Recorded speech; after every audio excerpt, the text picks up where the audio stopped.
Hello everyone, this is Ronnie, and today I'll be talking about mucoid plaque. So we'll go on a bit of a story. This is a bit of a story adventure today, where we'll be talking about mucoid plaque. And mucoid plaque is something that keeps coming up. I saw something about it today. Mucoid plaque, and the concept is that because of the bad diet people eat, that our intestines, the inside of us, gets lined with like this dry, sticky plaque, and that through juice fasting and cleansing and different stuff, this plaque comes out of people, and that it sometimes comes out as long ropes and sticky stuff and all of this. Many people believe this. Many people seem to sincerely believe this. I don't personally. I don't think there's any truth to it. But I want to take you down today some information and a little story time around the concept of mucoid plaque. And you can look up this information yourself, and you can, I guess, make up your own decision about it. But the first place we're going to go is mucoid plaque, because some people think this is maybe like a really old concept. Mucoid plaque's quite a new term, goes back to about 1985. Now, mucoid, 1985 is, nearly 40 years ago. So in that sense, you could say that's quite old, but really it's not that old an idea. And if you look on Wikipedia, there's an article on mucoid plaque. And it is, you could say it's quite a biased article, but basically it's going through the information. It's going through information based on what the kind of scientific community would see. Mucoid plaque is a pseudoscientific term used by some alternative medicine advocates to describe what is claimed to be a combination of harmful mucus-like material and food residue that they say coats the gastrointestinal tract of most people. And then it says the term was coined by Richard Anderson, a naturopath and entrepreneur who sells a range of products that claim to cleanse the body of such purported plaques. Now, I don't think there's anything wrong with being like the fact that he was an entrepreneur or anything like that, but I feel like they're putting that in to make that kind of point. But that's an important point. He was promoting a particular range of products, which we'll get to in a moment. Many such colon cleansing products are promoted to the public on websites that have been described as making misleading medical claims. The presence of laxatives, bentonite clay, and fibrous thickening agents in some of these cleansing agents has led to suggestions that the products themselves produce the excreted matter regarded as the plaque. So people take these cleanses that have bentonite clay, fibrous thickening agents that create this plaque that comes out of people. The concept of a mucoid plaque has been dismissed by medical experts as having no anatomical or physiological basis. And there are links to articles about it. However, I'm not saying that this is absolutely great information. It might not. This is just Wikipedia. And it's not linking to studies about this, as far as I can see. Anyway, talks about the history of it, so you can have a look at that. But it goes back to this guy, Richard Anderson, and his company was called Arise and Shine.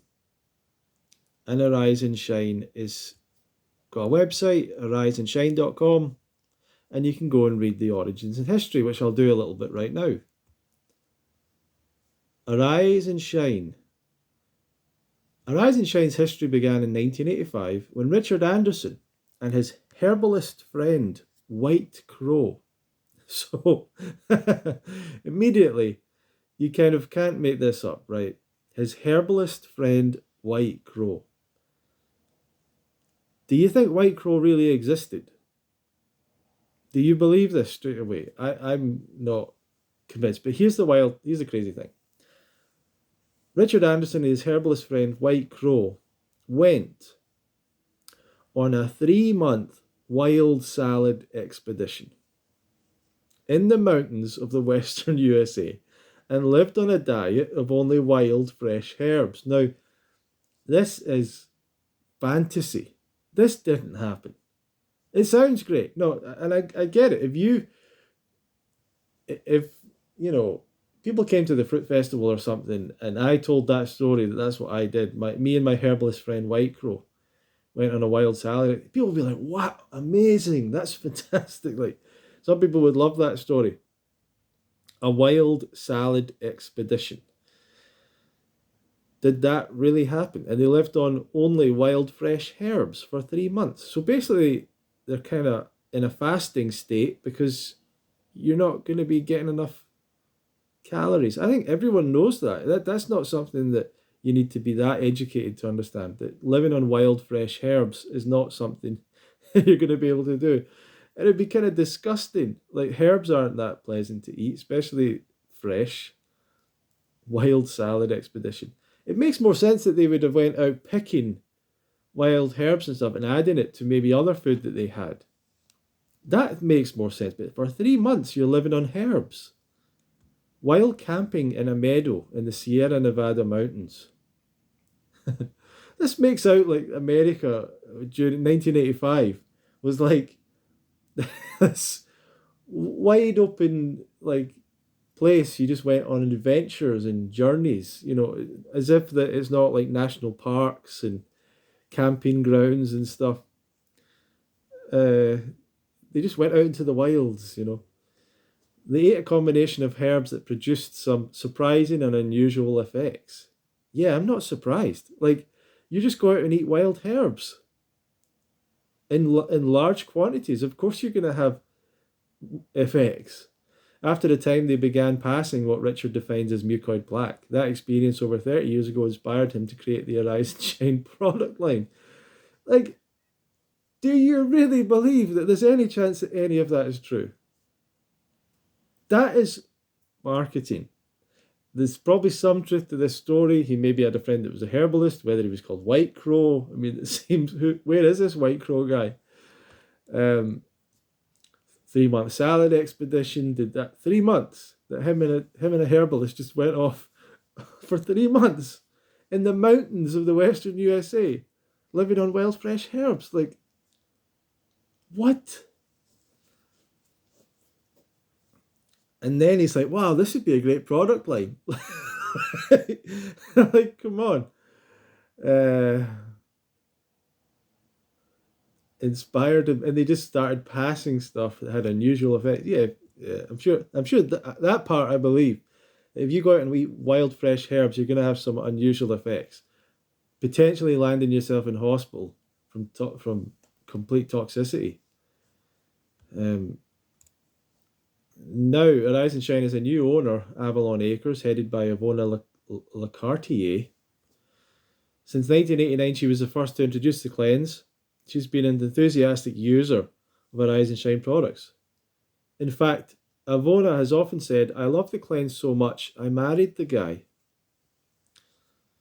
So, what? She bought the company from her husband, Lecartier. That doesn't sound like a real name either, does it? I love that. I love the cleanse so much, I married him. That's brilliant. I love this story is just like I'm a pretty good at writing a story, I think. But I've not written a great story about myself or really a great story about the UK Fruit Fest, which I should do, but this story I this guy Richard Anderson. Oh, she is a real person, I guess. Let's see. He might be dead, I don't know. Who knows what's happening with him? Doing some research trying to find out about Richard Anderson. Oh, Ivona Lecartier. Um, she's on LinkedIn. She hasn't posted much recently.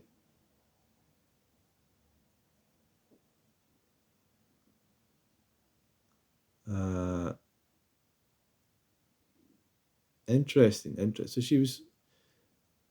yeah, so there's, I don't know, maybe try and get in touch with her and do an interview. It'd be quite interesting after having, been not that nice to her on this. But I don't think part of this is true, this story. So what's happened to Richard Anderson? I don't know. Try and find out. I mean, is he even a real guy? We've got no idea. No idea.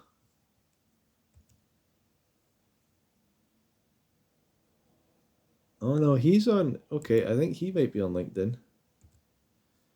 Okay, so this guy created this word, this concept. He's on LinkedIn. He has three connections. I think he's a vegan. Interesting. Okay. So cleanse and purify thyself. This is what you call an appeal in marketing terms. I think it's an appeal. It's an appealing concept. It's an appealing idea. Mucoid plaque is an appealing, and cleansing mucoid plaque. Cleansing is an appealing idea.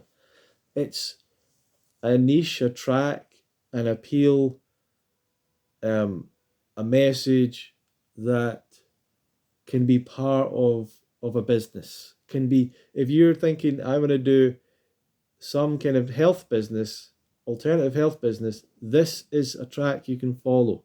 It's worked. It'll continue to work. Believe me. Doesn't matter how many times I put a video like this out. It's not going to reach that many people, and it doesn't even matter that the scientific community are saying they're completely against the idea. This works. So mucoid plaque as a gimmick, and then cleansing products to cleanse it works. That works as an appeal. And we get people from coming to UK Fruit Fest. I'm talking to them on the phone. They're interested, and they're talking about cleansing and detoxification and getting all the stuff out of them. Where they get the information from, I don't know, but probably from marketers who want to sell them on this stuff. And it doesn't help people.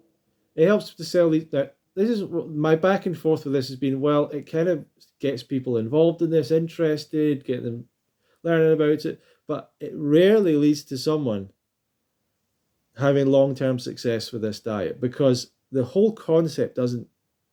You need to really be coming to this from a realistic perspective, and not this cleanse forever thing. That is not a good energy, and those people are not people that last long in this diet, in my opinion. Anyway, let's get back to Rise and Shine.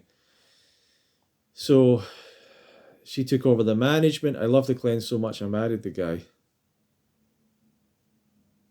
Oh, so Richard remained as head of the company. They parted ways. She married the guy, but not so much. They end up parting. The company through a difficult time. And rising temporarily, and Richard turned his attention to research and writing. Decided to sell Rise and Shine.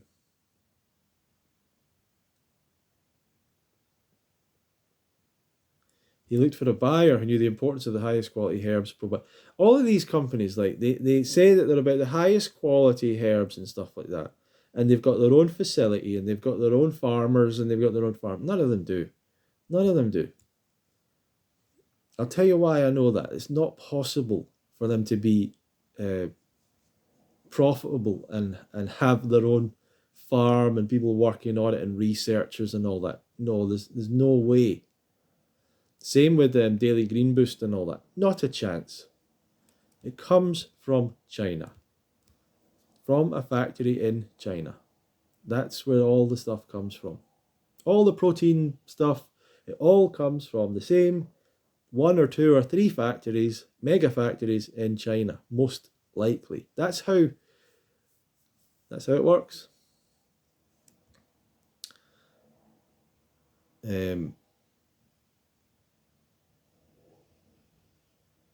Although your journey with us may not be as exotic as the one that Richard and his friend took in 1985, it will be much more comfortable. Our cleansing shakes and probiotics, blah, blah, blah. Some of you are going to go and buy this stuff. Even from this video, you're going to go and buy it and try it out. I get it. I can't stop you from um, transformational cleansing. Like I can't stop you from trying these things out. But it's the marketing of this starts with a story that is probably not true. It starts with a gimmick that is not real.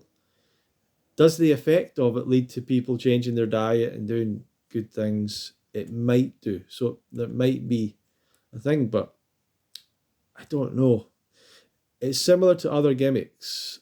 Iridology is pretty much a gimmick, and no, there's you can look in some people's eyes and see certain things, but iridology in general, they generally say, "Oh, you've got weak kidneys. Take these herbs." Like that's how it works. It's not a gimmick, and that's all. Is like you got genetically weak kidneys, and then everyone goes, "Oh yeah, that makes sense. That's why I'm so tired."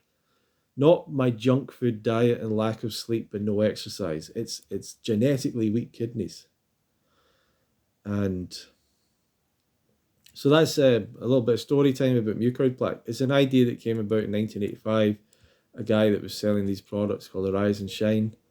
Looks like they've had some good success with it. If you want to emulate that success, you can do that. If you see other people promoting these ideas, they are just promoting an effective idea, an effective gimmick that brings attention, money, power, interest towards them and allows them to then sell whatever products they have on offer.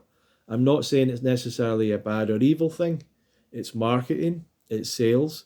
But if you're on the path of truth and long-term raw vegan diet, which most people who come into this are not, so maybe these guys are right. Give people what they want.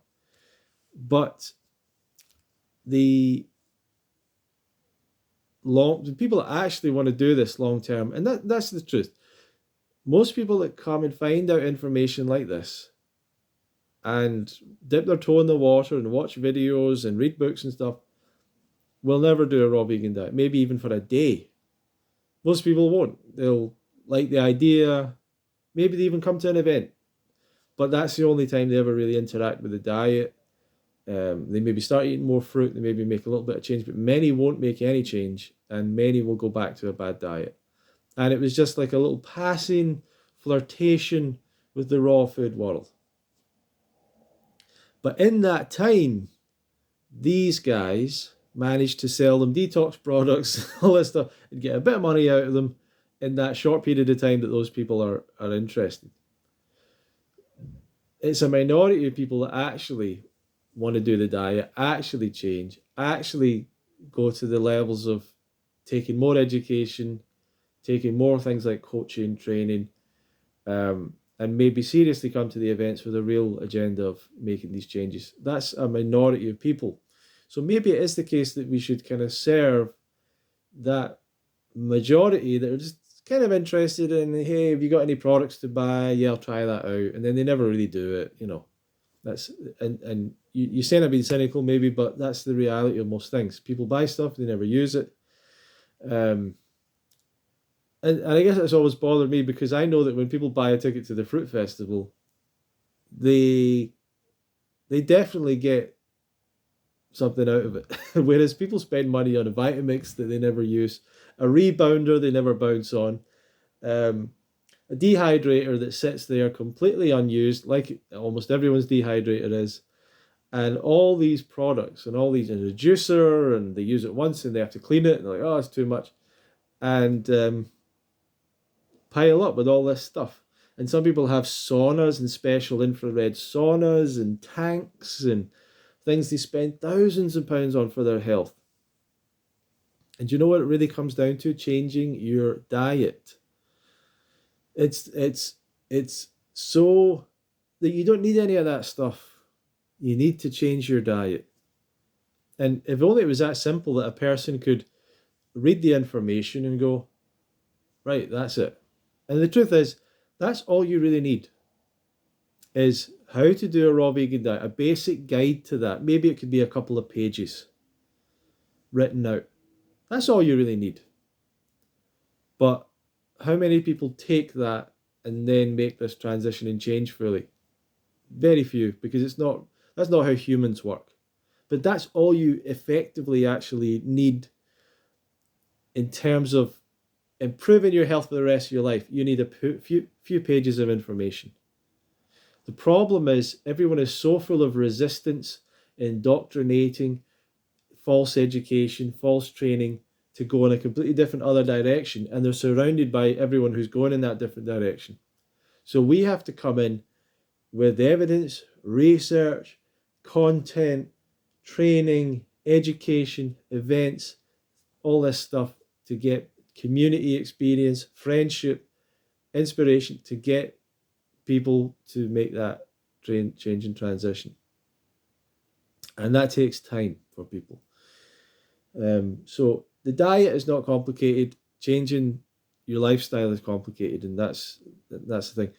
And to me, there's just this dark, unhelpful part of the whole raw movement that is these people that are going, do this cleanse, do this juice fast, do this thing and get rid of your mucoid plaque. It doesn't, no one help, long term, no one doesn't help anyone. And then other people are saying, you're full of toxins, you're full of the mercury toxins from your dentist. Like, you know, none of that helps anyone long term do this diet. It's the completely wrong attitude to have. Your focus should be on your diet, on improving your diet, improving your lifestyle habits. Let the detox take care of itself. Who cares about that? Focus on improving your diet. So that's what you need to do. Feel free to put a question or comment below as to what you would like to see more of, and thank you very much.